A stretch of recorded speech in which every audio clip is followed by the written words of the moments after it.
लागु औषध मुक्त समाज निर्माणमा हामी जिम्मेवारी बनाऊ।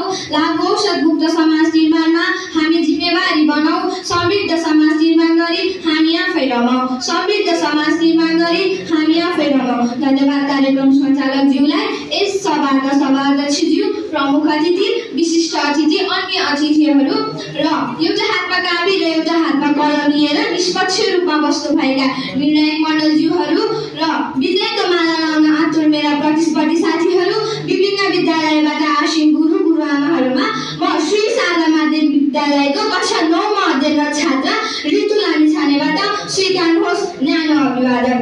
अब सबैभन्दा पहिला त लागु औषध भनेको के हो? लागु औषध भनेको कृत्रिम वा प्राकृतिक रूपमा तयार पारिएको त्यस्तो औषधि हो जसले मानिसको केन्द्रीय स्नायु प्रणालीलाई प्रभाव पार्नुका साथसाथै मानिसको सोचाइ र भावनामा पनि परिवर्तन ल्याउँदछ। चरेस, गाँजा, अफिम, ब्राउन सुगर यस्ता अन्य पदार्थहरू लागु औषधका उदाहरण हुन्। अब लागु औषधले हामीलाई शारीरिक, मानसिक र सामाजिक असर पारिरहेको छ। अहिले लागु औषधले समाजका विभिन्न मानिसहरूलाई असर पारिरहेको छ। यसले सबैभन्दा धेरै युवाहरू प्रति असर पारिरहेको छ। ती युवाहरूले आफ्नो भविष्य कति उज्जवल लेखेका थिए, तर यो लागु औषध भन्ने चिजले उनीहरूलाई हस्पिटलको खाटमा जीवन र मृत्युसँग लडाइरहेको छ। ती आमा बुवा कति दुखी छन् होला जसले आफ्नो छोराछोरीको भविष्य यति उज्जवल लेखेका थिए, तर अहिले त्यही छोराछोरी हस्पिटलको बेडमा जीवन र मृत्युसँग लडिरहेको छ। अब यसमा त विद्यार्थीको भूमिका छँदै छ, तर यस दुर्व्यसनमुक्त समाज निर्माणमा युवा र समाजको पनि त भूमिका छ नि त। अब यसमा युवाको भूमिका के छ त? नम्बर 1, सजगता र चेतना फैलाउने। युवाहरूले सबैभन्दा पहिला त लागु पदार्थबाट हुने असर र यसबाट हुने दीर्घकालीन असरबारे बुझ्नुपर्छ र जनसमुदायमा गएर यसबारे सबैलाई सचेत गराउनुपर्छ।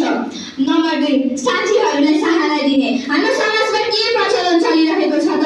यदि कोही मानिसले लागु पदार्थको सेवन गरिरहेको छ भने उनीहरूलाई समाजबाट तिरस्कार गर्ने बानी गरिएको छ। तर यस्तो गर्नु हुँदैन। जसले लागु पदार्थको सेवन गरिरहेको छ उनीहरूलाई सहारा दिने, उनीहरूलाई अस्पतालमा उपचार गराउन लैजाने, उनीहरूको अभिभावक, शिक्षक-शिक्षिकालाई पनि जानकारी दिनुपर्छ। नम्बर 2, लागु औषध विरुद्ध अभियान चलाउने। विभिन्न युवा क्लब संस्थाहरू मिलेर विभिन्न जनसमुदायमा गएर पोस्टर टाँस्ने, सडक नाटक गर्ने र विभिन्न जनचेतनामूलक कार्यक्रम पनि सञ्चालन गर्न सकिन्छ नि त। र अर्को स्वस्थ जीवनशैलीको विकास गर्ने, सकारात्मक सोच, साहित्य, कला यसमा संलग्न भएर समाजका लागि आफूलाई एउटा उदाहरणका रूपमा लिने। नम्बर 5, आजको युग भनेको डिजिटल प्रविधिको युग हो। सबैको हातमा मोबाइल छ र हामीले पनि फेसबुक, युट्युब, टिकटकका मार्फत हामीले लागु औषध विरुद्ध विभिन्न सन्देशमूलक कार्यक्रमहरू पनि सन्देशहरू पठाउन सकिन्छ। यो त भयो अब युवाको भूमिका। अब यसमा समाजको भूमिका के छ त? नम्बर 1, शिक्षा र चेतना। विभिन्न विद्यालय, मिडिया, जनसमुदाय मार्फत यस लागु पदार्थबाट हुने नकारात्मक असरबारे सबैलाई जानकारी दिने। नम्बर 2, कानुनी व्यवस्था कार्यान्वयन। जस्तो मानिसहरूले लागु औषधको बिक्री वितरण गरिरहेका छन्, जसले लागु औषधको सेवन गरिरहेका छन्, उनीहरूलाई रोक्नका लागि कडाभन्दा कडा कानुनको व्यवस्था गर्नुपर्छ र त्यो कानुनलाई इमानदारीपूर्वक पालना गर्नु पनि अति आवश्यक देखिएको छ। नम्बर 3, परिवारको भूमिका। अभिभावकले आफ्नो बालबालिकालाई सानै उमेरबाट यस माया, प्रेम, दया दिने र नराम्रो बाटोमा नजाऊ भनेर निर्देशन दिनु पनि अति आवश्यक छ।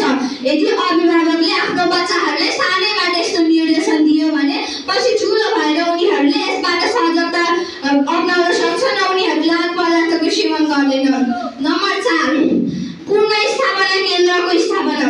हाम्रो समाजमा धेरै मानिसहरूले लागु पदार्थको सेवन गरिरहेका